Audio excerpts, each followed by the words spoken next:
Greetings viewers, Eric the Car Guy here, also known as ETCG1 when I post videos to this channel. And on this channel I start things off with, hey, if it's your birthday, happy birthday. Please enjoy this digital confection that I found for you. Two things with ETCG1. One, I start things off with the digital cake, so that should clue you in. And two, I talk about stuff here. I don't do repair videos.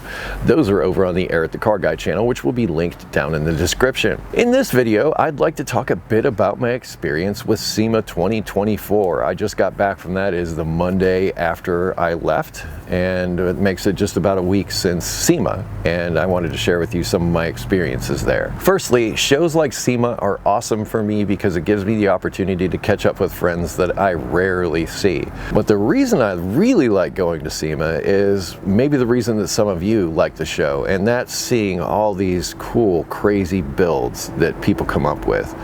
SEMA is basically where all the fabricators, the builders, the car makers, they come together once a year at SEMA, and there are different contests where they're judged and things for these builds that they do. But mostly it's the court of public opinion. There are people walking around, and this is for the industry. It's not open to the public until Friday, where they have a concert and everything else. So that's you can attend SEMA, but only on Friday and the concert portion of it and the part where they drive all the vehicles outside of the show itself. But during the show, I get a chance to walk around and see these things before the public does. A couple of things that stuck out this year. One was Toyota Century 12-cylinder engines. I saw those in two builds, and in fact, I was not familiar until this year that Toyota made a 12-cylinder engine in a vehicle that they called a Century over in Japan. We never saw that over here in the States. But there were two distinct builds that used this Toyota Century 12-cylinder engine that I thought was amazing. And one of them was actually an Eric the Car Guy fan, which thank you for that. But I thought that was interesting, a 12-cylinder Toyota engine from back in the day being used in modern vehicles. And I loved the usage of this engine in these cars because, well, it's a unique engine. I mean, you see LSs all day long in many different things, especially at SEMA. But to see a 12-cylinder engine, that's unique. To see a Toyota 12-cylinder engine, even more unique. So that's one of the things that really sticks out in my mind. Another thing I've been noticing about SEMA, and I probably should also preface this by saying the things that you see at SEMA often trickle down to the rest of the aftermarket, because SEMA itself is the Specialty Equipment Manufacturing Association. That means that SEMA somewhat represents what's happening in the industry at this time and what may be coming in the very near future.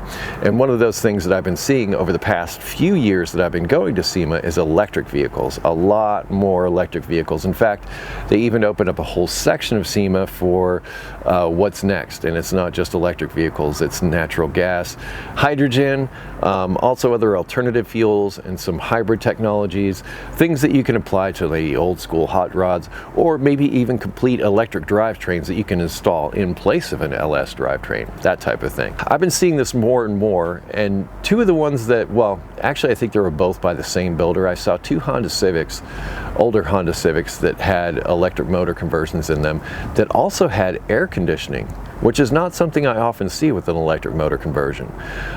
So having the ability to have air conditioning and an electric motor in your older vehicle like that, I think is pretty cool. And the people that I'm looking at those of you in California who have pretty strict emission laws, and a lot of you are looking for really old vehicles so you can get past the whole emissions thing and not have to deal with that at all. And I'm sure electric vehicles also help put you there. Well, having an electric package to where you can get a battery pack, motor assembly, also have AC still, and transplant that into whatever body you desire, I think that is pretty neat. In addition to electric vehicle conversions that can work for somebody, say in a state like California where the emissions laws are pretty strict, some friends of mine at JDI, Jordan Distributors Inc., have been working on an L15 swap. And L15, if you're not familiar, is the Honda turbocharged 200 horsepower engine that gets like 40 miles to the gallon. They put it in Civics and some other things. It's a really great engine. Well, my friends at JDI are working on it. Well, they already have worked on a swap. They had, I believe it was a 2000 or 2001 Acura Integra that they did this L15 swap in that was at the Honda booth. Trying to make this all like a standalone swap, kind of like you'd buy a crate engine or something like that. And I think that would be ideal for those people that are out in California, or again, places with strict emissions laws, to where you can't do any modifications to the vehicle that's existing. If you swapped an L15 into like an older, say 90 Civic, like I showed you earlier, if you did that, the emissions would be better and the power would go way up from what it was stock. And, you know, isn't that what we like to do as hot rod people? So good on you, JDI, for putting that thing together. And it may very well be something that, you know, could be a 50-state legal swap. And that's where I'm seeing the future of SEMA being.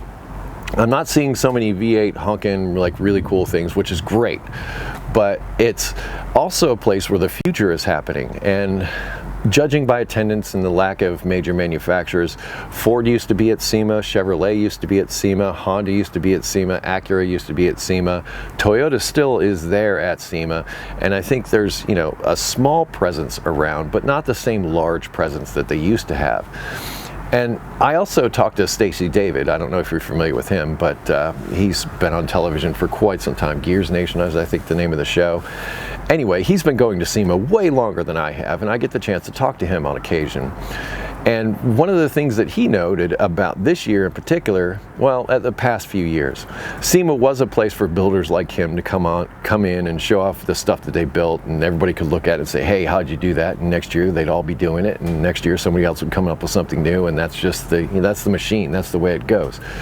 But lately, according to Stacy, what he's seeing more of is, yes, you see the electric vehicles and all that type of thing, but what he commented on specifically this year was the remote control trucks, like those Trax trucks and things like that that have fully articulating suspensions, and you get to drive them up over, well, parking lots, things like that. Way less expensive than going out and getting yourself an old school 4x4 and doing all this stuff. So I can see why the appeal is there. In fact, I've known people throughout my career who have been into these sometimes gas powered, sometimes electric powered remote control trucks. Well, he commented on that and the crowd that was around that, and not necessarily around the builds, and he's concerned that that's the direction SEMA may be going, and I think he might be right in that. But as far as the things that I've seen, I get excited about those 50-state legal emissions compliant swaps kind of things, so that we can still do hot rodding, but maybe just a little bit differently. We can still add more power, we can still do all this stuff, but we can also remain emissions compliant or stay out of trouble with the EPA at the same time. I think that would be great. Anyway, I wonder what your thoughts are on that, and that's my SEMA experience for 2024. I plan to be going to PRI here in a little bit, so I may do another one of these about my trip to PRI. Somebody described PRI, which is the performance racing industry, but somebody described PRI as SEMA without the flame job. And I think that's a pretty accurate description, because I see a lot more engines at PRI than I do at SEMA. I see a lot more racers at SEMA. Like hardcore racing people go to PRI, and maybe that's why I don't want to say I like it better, because I get to connect with my friends at SEMA, and it's a bigger show, there's more stuff, but there's something about walking around seeing all these cool engines everywhere. I really get into that. So when I go to that show, perhaps I'll bring you some cool engines to look at in the next video. Thank you so much for watching today. I have additional information down in the description, stuff like that, so always check the descriptions for stuff, including if you have automotive questions. Aaron@thecarguy.com is always there for you for that. Thank you so much for watching today. Be safe, have fun, stay dirty. I'll see you next time.